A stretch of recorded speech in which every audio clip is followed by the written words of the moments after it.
함께 보실 할 말씀은 구약성경 스가랴 12장입니다. 오늘 12월 17일 스가랴 12장을 읽는다는데 12장은 길지 않으므로 1절부터 마지막 14절까지 말씀 함께 공독하겠습니다.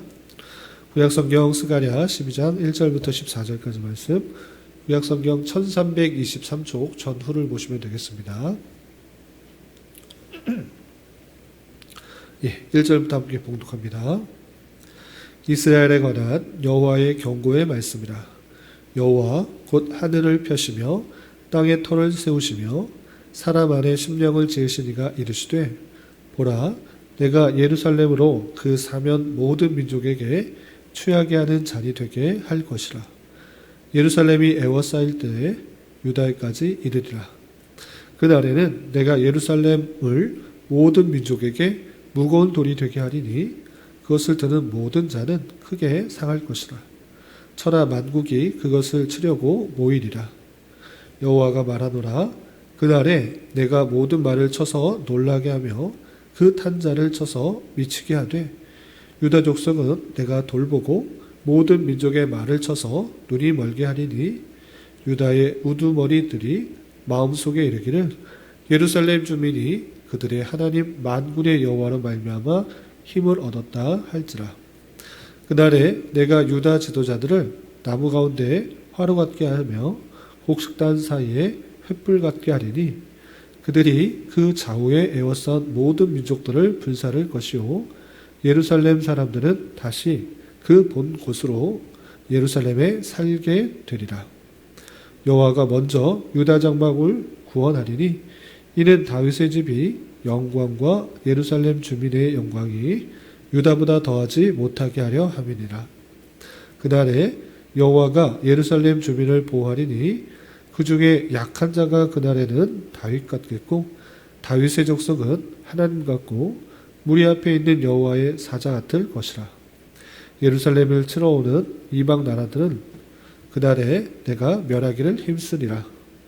내가 다윗의 집과 예루살렘 주민에게 은총과 간구하는 심령을 부어주리니, 그들이 그 찌른 바 그를 바라보고 그를 위하여 애통하기를, 독자를 위하여 애통하듯 하며 그를 위하여 통곡하기를 장자를 위하여 통곡하듯 하리로다. 그날에 예루살렘에 큰 애통이 있으리니, 무기또 골짜기 하다드림몬에 있던 애통과 같을 것이라. 온 땅 각 족속이 따로 애통을 하되 다윗의 족속이 따로 하고 그들의 아내들이 따로 하며, 나단의 족속이 따로 하고 그들의 아내들이 따로 하며, 레위 족속이 따로 하고 그들의 아내들이 따로 하며, 시므이의 족속이 따로 하고 그들의 아내들이 따로 하며, 모든 남은 족속도 각기 따로 하고 그들의 아내들이 따로 하리라. 아멘. 감사합니다. 오늘 말씀 읽은 본문은 스가랴 12장인 것입니다.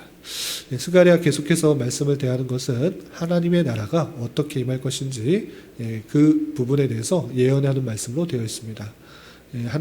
하나님께서 약속하신 그 하나님의 나라, 이스라엘의 회복들이 메시아를 통해서 이루어질 것인데, 메시아가 어떻게 올 것이며 또 그로 말미암아 일어나는 다양한 일들에 대해서 스가랴 선지자를 통하여서 예언하는 말씀을 대하고 있는 것입니다.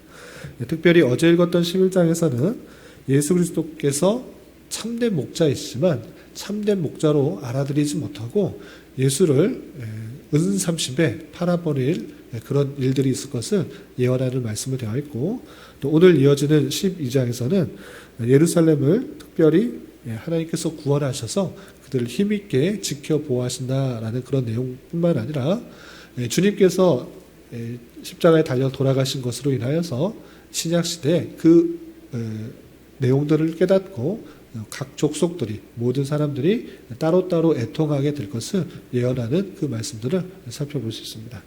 내용을 좀 더 살펴보면서, 자세히 살펴보면서 우리가 교훈받을 것이 무엇인지 좀 생각해 보도록 하겠습니다. 우선 12장 1절에서 보시면 이스라엘에 관한 여호와의 경고의 말씀이라 라고 하면서 여호와가 누구인지 이렇게 계속해서 설명하고 있습니다. 여호와 곧 하늘을 펴시며 땅에 터를 세우시며 사람 안에 심령을 지으신 이가 이르시되, 하나님께서는 이 세상 모든 만물을 창조하시고 주관하시는 분이신데 그가 이렇게 경고의 말씀을 하신다라고 서두에 이렇게 밝고 있습니다.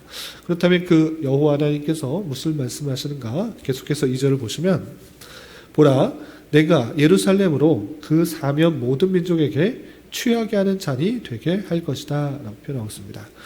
예루살렘으로 그 주변에 있는 사면에 있는 모든 민족들에게 취하게 하는 잔이 될 것이다. 예루살렘이 취하게 하는 잔이 된다 이렇게 말씀하고 있는데 과연 취하게 하는 잔이 무엇인가? 긍정적인 이야기인가? 아니면 부정적인 이야기가 되는 것인가? 주변 사람들에게 취하게 하는 잔, 취하게 하는 역할을 하게 되는 이 일들이 무슨 내용인가? 이 말씀에서는 잘 모르겠지만 그 뒤에를 읽어보면 취하게 하는 잔이 그 모든 민족들을 승리케 하시는 민족들의 공격들로부터 승리케 하시겠다는 그런 말씀이라는 것을 우리 깨닫게 됩니다. 왜 그런가? 계속해서 내용을 읽어보시면 2절 말미에 이런 표현이 있습니다. 예루살렘이 에워싸일 때에 유다에까지 이르리라 라고 하면서 그 주변 사면에서 여러 민족들이 예루살렘과 유다를 에워싸고 둘러쌀 것을 이렇게 표현하고 있는 것입니다.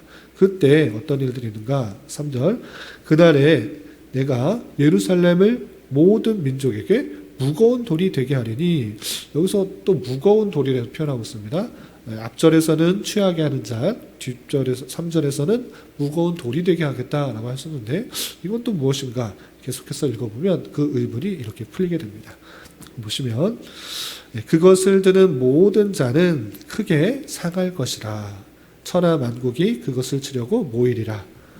그 무거운 돌을 되게 했는데 그 돌이 무겁기 때문에 그것을 치려고 왔지만 오히려 그것으로 인하여 상하게 되는 일이 있을 것이다 이렇게 표현하고 있는 것입니다.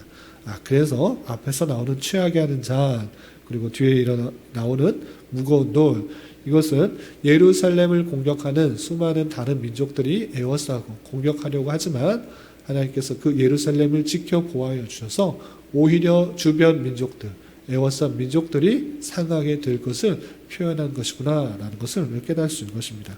이렇게 하나님께서 그 백성들을 지켜 보호하실 것을 예언하고 또 표현하고 있는 그런 내용들로 이해하시면 되겠습니다. 그래서 4절 이하 또 계속해서 살펴보면 이렇게 하나님께서 신실하게 지켜 보호하심을 표현하고 있는 것을 볼 수 있습니다.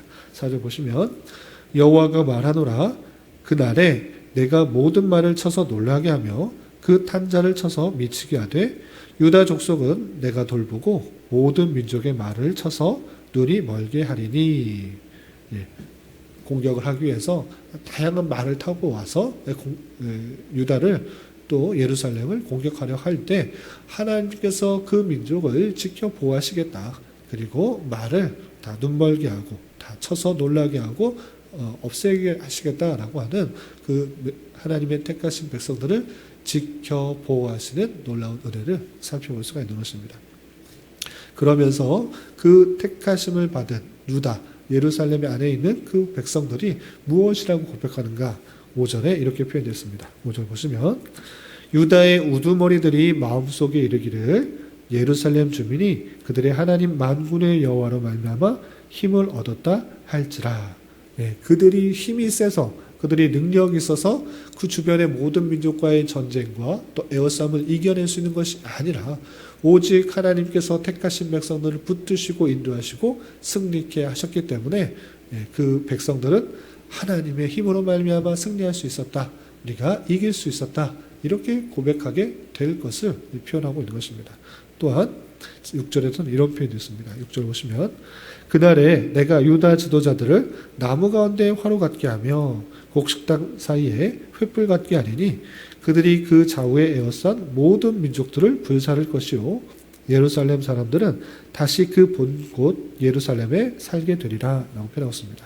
계속해서 하나님의 택하신 백성들이 어떠할 것을 비유적으로 표현하고 있습니다. 아까는 취하게 하는 잔, 또 무거운 돌 이런 식으로 표현했는데 이번에는 또 이렇게 표현하고 있습니다.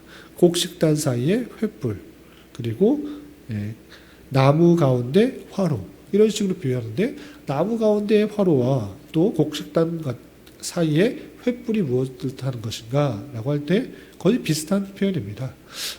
나무 사이에 나무 가운데에 화로를 놓으면 어떻습니까?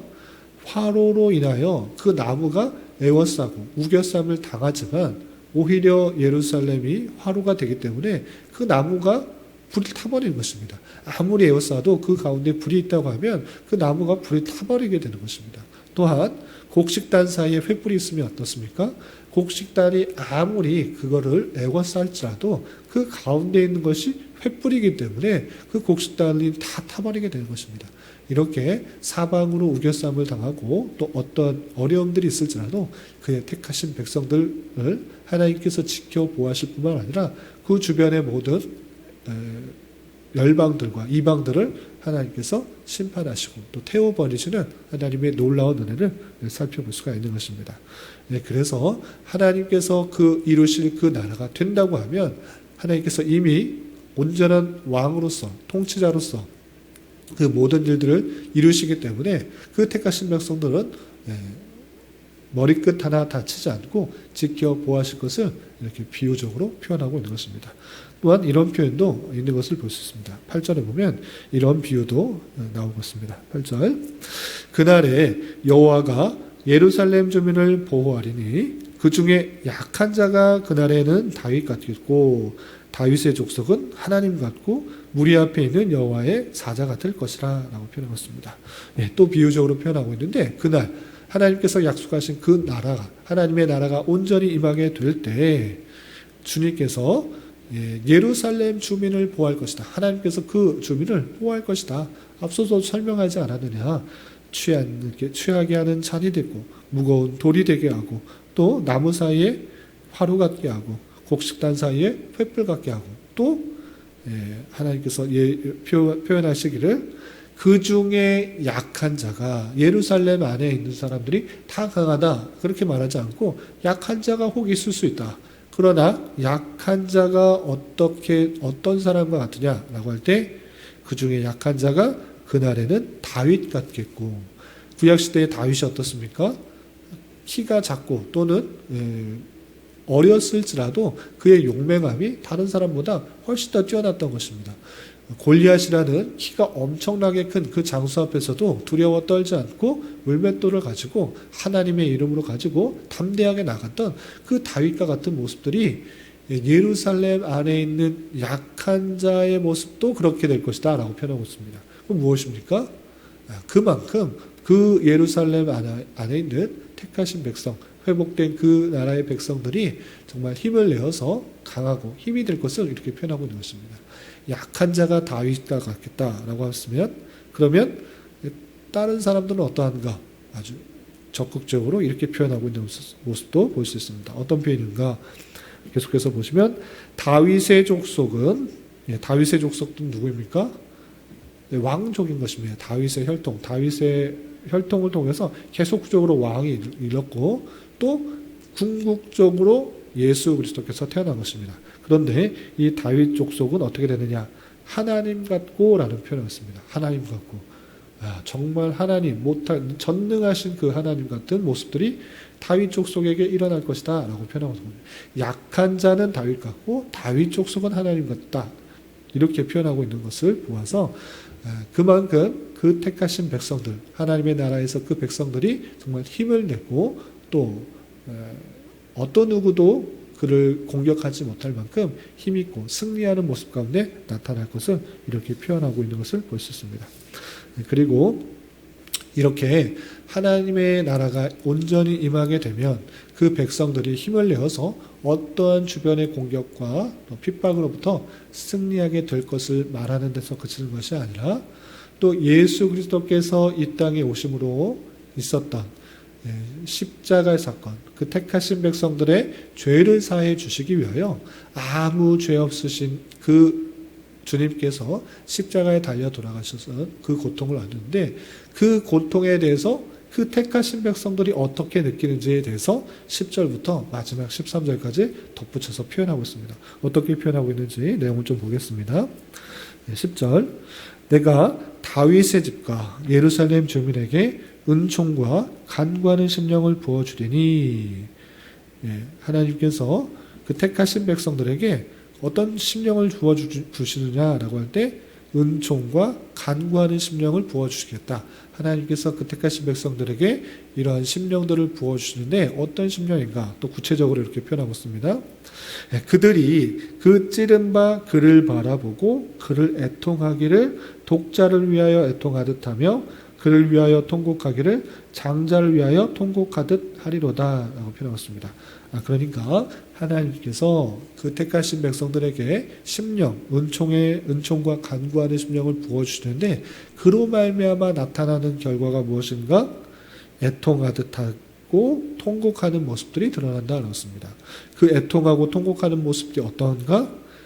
독자 하나밖에 없는 아이를 위하여서 애통하는 심령같이 애통하고 또 장자를 잃은 것 같은 그런 아픔으로 통곡한다라고 표현했습니다. 아니 하나님께서 그 백성들을 지켜보아하시고 또 강하게 하기를 다윗과 같이 또 하나님과 같이 그렇게 하신다고 했는데 왜 갑자기 그런 마음을 부어주시는가? 심령에 그런 마음을 부어주시는가? 라고 할 때 다른 이유 때문에 그런 것이 아니라 십자가에 달려 돌아가신 그 예수 그리스도께서 나를 위하여 십자가에 달려 돌아가셨구나. 내 죄 때문에 십자가에 달려 돌아가셨구나를 깨닫게 됨으로 말미암아 독자를 잃은 심령으로 애통하며 장자를 잃은 심령으로 통곡하는 일들이 각 사람에게 부어줄 것을 이렇게 표현하고 있는 것입니다. 어떻게 왜 그렇게 말할 수 있는가 보시면 10절 중반절에 이런 표현이 있기 때문에 그렇습니다. 어떤 표현이 있었습니까? 10절 그들이 그 찌른 바 그를 바라보고 그를 위하여 애통하기를 이런 표현했습니다. 여기서 그러면 그가 누구겠습니까?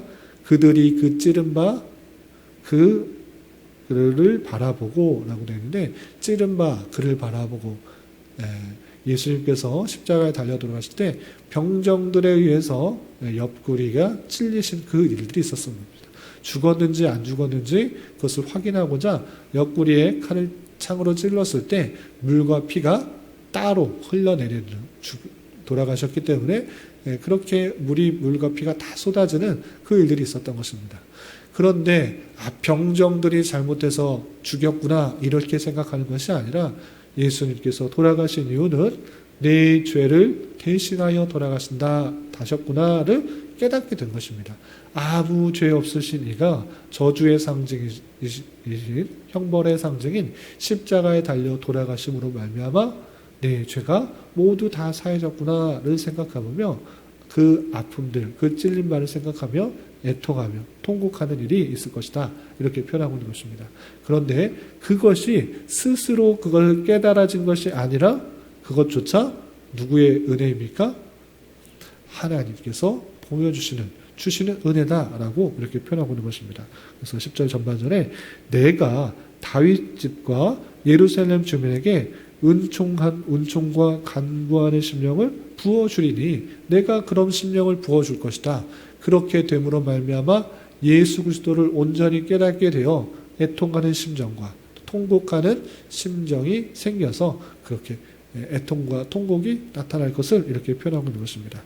그래서 그 백성들이 한꺼번에 모든 백성들이 그 십자가의 사건들을 보며 애통하고 회개하고 또 주님께 나아가는 일들이 각각 따로따로 각 사람마다 있게 될 것을 이렇게 표현하고 있는 것입니다. 11절 이하 보시면 그날에 예루살렘에 큰 애통이 있으리니 무기또 골짜기 하다 드림몬에 있던 애통과 같을 것이라. 무기또 골짜기 하다 드림몬에 있었던 애통은 무엇이냐라고 할 때 요시야가 무기또 전쟁에서 갑작스럽게 죽었을 때 많은 사람들이 애통했던 것입니다.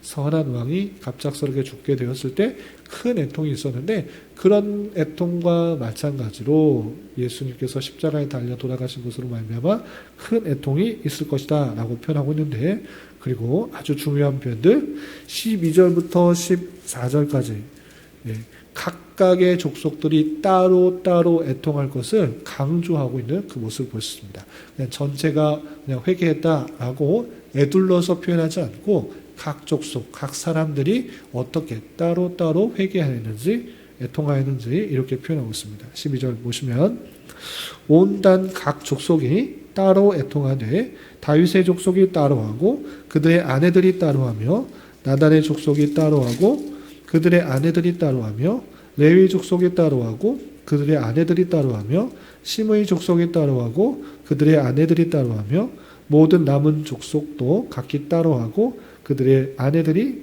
따로하리라 라고 표현하고 있습니다. 여기서 계속 무엇이 반복되고 있습니까? 따로라는 표현이 11번 등장하고 있습니다. 왜 그냥 애둘러서 그냥 모든 이스라엘의 사람들이 애통하였다, 애국하였다, 통곡하였다, 안타까워했다 이렇게 표현하지 않고 따로라는 표현을 11번씩이나 반복하면서 표현했겠습니까? 그것은 다름이 아니라 그 십자가의 사건이 온전히 그들에게 임할 때 그냥 아무렇게나 누구에 함께 속하여서 회개하는 것으로 끝나는 것이 아니라 그 사건들이 각각의 그 택하신 백성들에게 적용할 때 따로따로 그 자신에게 그 회개, 그 십자가의 사건이 애통으로 느껴지는 그런 회개 그리고 회심의 사건들이 있어야 될 것을 이렇게 표현하고 있는 것이라 생각할 수가 있는 것입니다. 애둘러서 그냥 예수님께서 십자가 달려 돌아가셨다. 그것을 믿으며 구원받습니다. 지식적으로 아는 것에 그치는 것이 아니라 그 사건이 정말 나에게 믿어지는 은혜가 있을 때 개인적인 그 회심의 사건, 회개의 사건, 그것이 있을 것을 표현하는 그런 성경 부분으로 이해될 것입니다.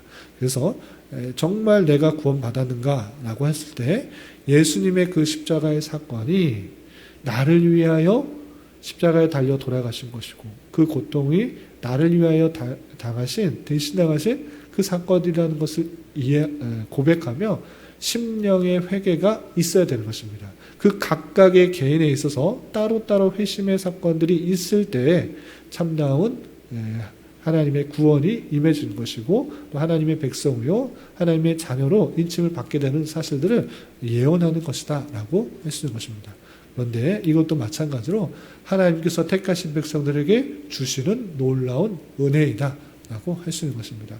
하나님께서 택하신 백성들에게 그 은혜를 부어주셔서 예수님의 그 십자가의 사건이 믿어지고 그리고 믿어질 뿐만 아니라 나를 위하여 십자가에 달려 돌아가신 것에 대하여 감사하고 또 그 십자가의 사건을 애통하며 회심하며 더욱더 내가 그를 죽였다라는 그런 생각들을 하며 내가 죄를 짓지 않도록 또 하나님께서 원하시는 삶을 살 수 있도록 더욱더 힘을 내며 살아가야 되는 것입니다.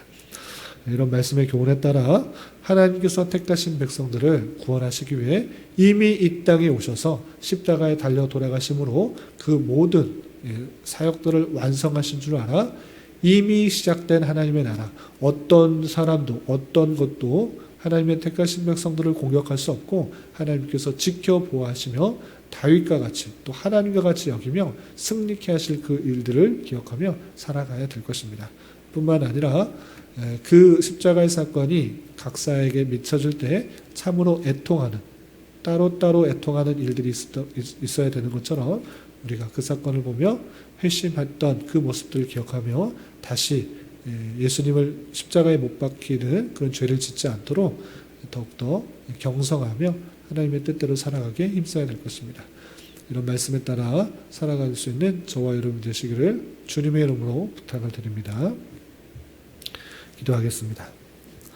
하나님 아버지 감사합니다. 오늘 말씀을 통해서 유다와 예루살렘을 향한 하나님의 구원 계획과 승리하게 하실 신약교회 성도들이 어떻게 회개하게 될지 내용을 살펴보았습니다.